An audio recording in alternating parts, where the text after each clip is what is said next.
Hello everyone, welcome back to our channel. Today we are going to discuss the topic cell cycle.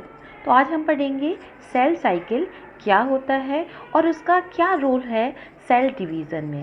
Mitosis division हो या meiosis division हो, दोनों ही division में parent cell से daughter cell को बनने में बीच में जो टाइम लगता है या जो बीच की प्रोसेस होती है, उस प्रोसेस को सेल साइकिल कहा जाता है। और ये सेल साइकिल जो होती है उसके 2 फेज होते हैं। One is interphase and second is called as M phase. Interphase को प्रिपरेटरी फेज भी कहा जाता है। Percent of division preparation cell की इंटरफेज में होती है और एम फेज को डिवाइडिंग फेज कहते हैं, यानी इसी फेज में ही सेल डिवाइड होती है। Interphase this is the longest phase of cell cycle. ये सेल साइकिल की सबसे लंबी फेज होती है। एंड प्रिपरेटरी फेज, इंटरफेज को प्रिपरेटरी फेज भी कहा जाता है। देखिए, ये हमने डायग्राम ड्रॉ किया है सेल साइकिल के फेजेस को बताने के लिए। जैसे कि अभी हम लोग डिस्कस किया कि जो इंटरफेस है, इंटरफेस की जो प्रोसेस होती है वो सबसे लॉन्गेस्ट प्रोसेस या सबसे लॉन्गेस्ट फेज है सेल साइकिल का। तो आप देख रहे होंगे अबाउट 90% पार्ट जो होता है सेल साइकिल का वो इंटरफेस ही होता है। इंटरफेस में 3 स्टेजेस होती हैं। One is G1 stage, second is S stage and third is G2 stage.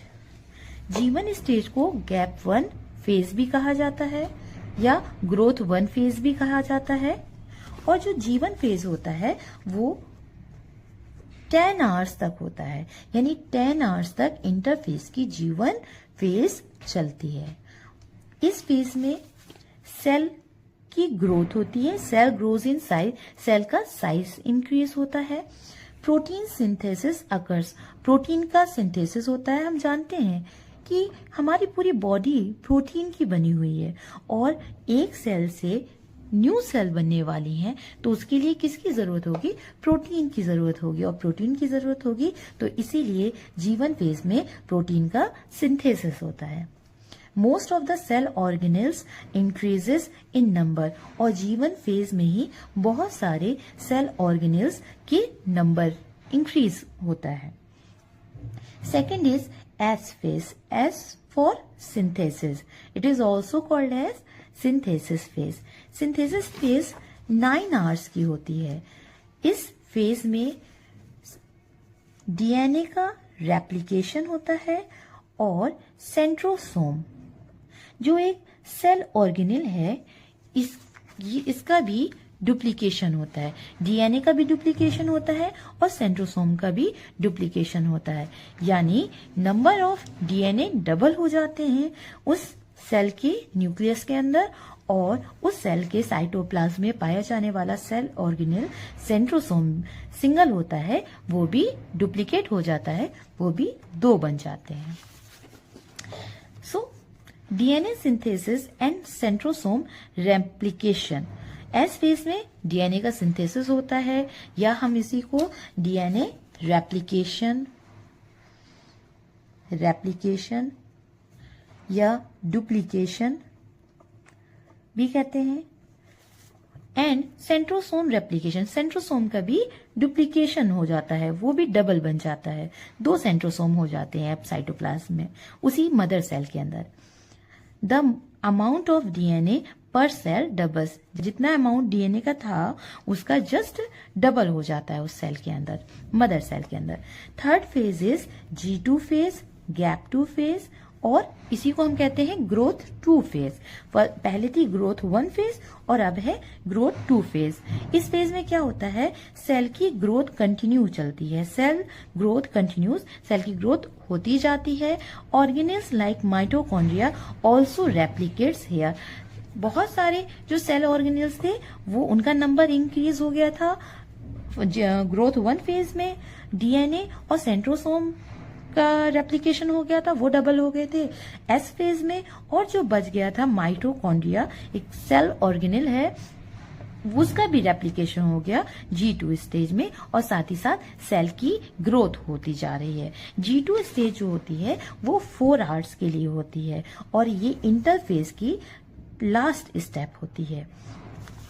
इसके बाद आते हैं सेल साइकिल में M phase. This is M phase. M for mitosis और मायोसिस। एम मीन्स क्या होता है, मायोसिस भी होता है और माइटोसिस भी। अब एम फेज में क्या होगा, एम फेज में डिवीजन होगा। This is the division phase. M phase को डिवीजन फेज भी कहते हैं। इस फेज में 2 स्टेप्स होती हैं। One is karyokinesis and second is cytokinesis. Kinesis means होता है मूवमेंट या डिवीजन। तो कैरियोकाइनेसिस मीन्स होता है न्यूक्लियर मूवमेंट या न्यूक्लियर डिवीजन। इस स्टेप में न्यूक्लियस का डिवीजन होता है। एंड सेकेंड इज साइटोकाइनेसिस, यानी साइटोप्लाज्म की मूवमेंट या डिवीजन। तो ये सेकेंड स्टेप है। पहले होती है एम फेज में कैरियोकाइनेसिस, जिसमें न्यूक्लियस का डिवीजन होता है, और सेकेंड होती है साइटोकाइनेसिस, जिसमें साइटोप्लाज्म का डिवीजन होता है। अब हम देखते हैं stages of M phase in mitosis division और मियोसिस डिवीजन। चाहे माइटोसिस डिवीजन हो या मियोसिस डिवीजन हो, दोनों ही डिवीजन में कुछ स्टेजेस होती हैं कैरियोकाइनेसिस की, जो ये हैं। First is prophase, second is metaphase, third is anaphase and fourth is telophase. जब माइटोसिस डिवीजन की बात की जाए तो उसमें कैरियोकाइनेसिस में ये 4 स्टेप्स होती हैं, और उसके बाद साइटोकाइनेसिस होता है।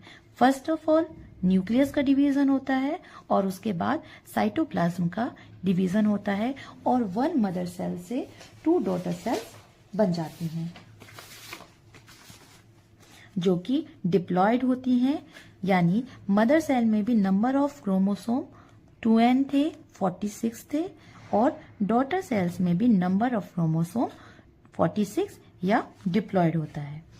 बट मियोसिस जो डिवीजन होता है वो उसकी 2 स्टेप्स होती हैं। उसमें कैरियोकाइनेसिस भी होता है, साइटोकाइनेसिस भी होता है, बट मियोसिस की 2 स्टेप्स हैं। First is meiosis first and second is meiosis second. और दोनों ही मियोसिस में, मियोसिस फर्स्ट और मियोसिस सेकेंड दोनों में ही ये 4 स्टेजेस होती हैं। जैसे अगर फर्स्ट मियोसिस है तो उसे कहा जाएगा prophase first, metaphase first, anaphase first and telophase first. और जब मियोसिस सेकेंड होगा तो उसमें कहा जाएगा prophase second, metaphase second, anaphase second and telophase second, जो हम फर्दर नेक्स्ट वीडियो में देखेंगे।